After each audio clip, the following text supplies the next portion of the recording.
राधे राधे मित्रों मैं आपको आज करवा चौथ की व्रत की कथा सुनाने जा रहा हूँ। भारतवर्ष में करवा चौथ को लेकर बहुत सी कथाएं प्रचलित हैं, लेकिन मैं आपको यहाँ पर केवल 2 कथाओं के बारे में ही वर्णन करूँगा। तो मित्रों शुरू करते हैं।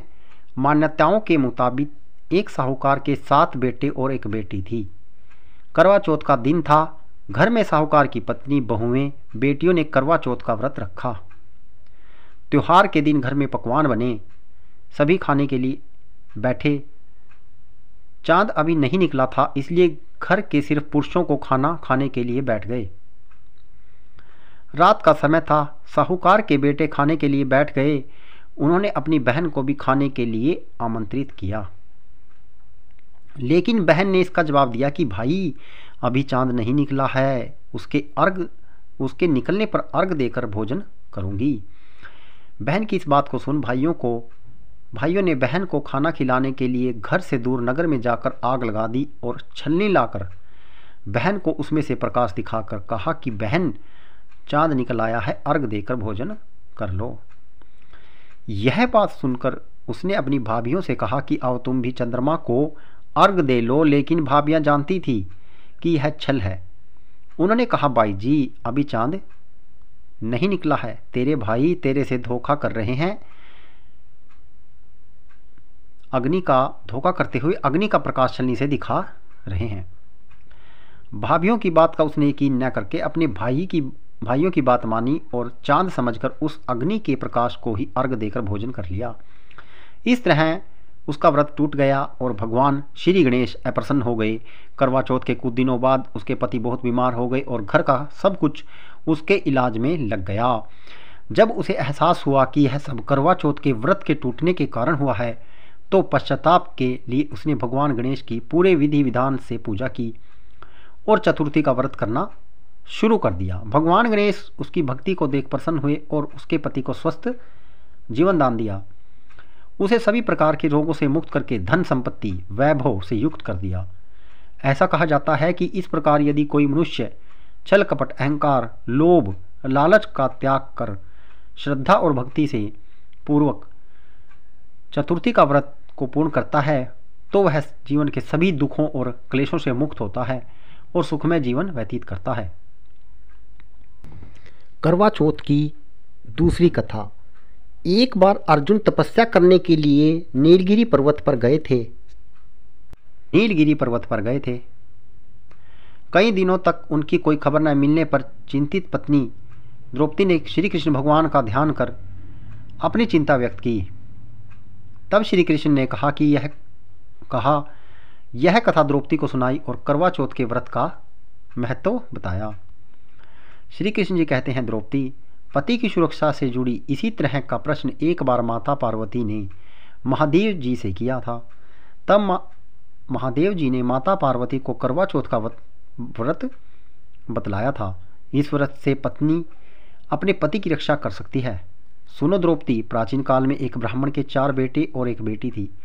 चारों भाई अपनी बहन को बहुत प्रेम करते थे और उसका छोटा सा कष्ट भी उन्हें बहुत बड़ा लगता था। ब्राह्मण की बेटी का विवाह होने पर एक बार वह मायके में थी। तब करवा चौथ का व्रत पड़ा।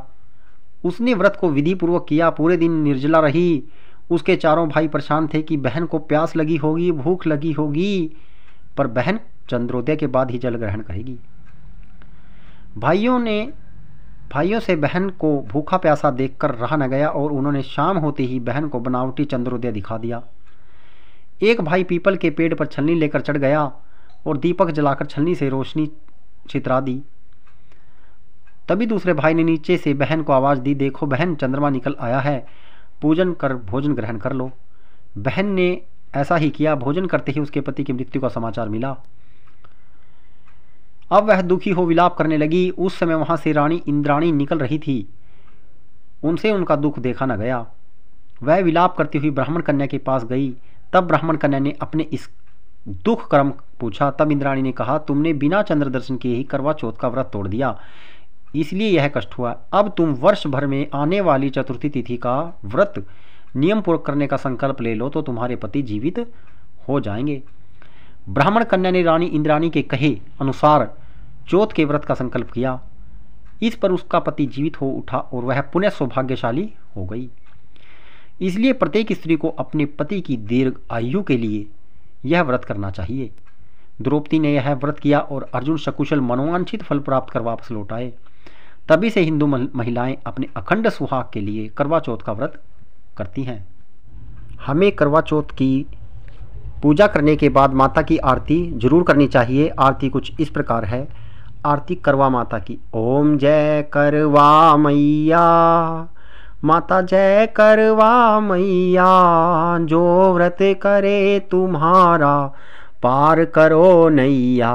ओम जय करवा मैया, सब जग की हो माता, तुम हो रुद्राणी मैया, तुम हो रुद्राणी। यश तुम्हारा गावत जग के सब प्राणी। ओम जय करवा मैया।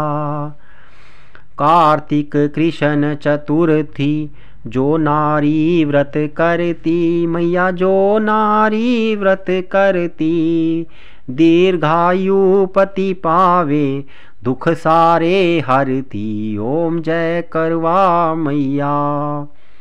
होए सुहागिन नारी, सुख संपत्ति पावे मैया, सुख संपत्ति पावे। गणपति जी बड़े दयालु, विघ्न सारे नाशे। ओम जय करवा मैया। करवा मैया जी की आरती, जो व्रत कर गावे।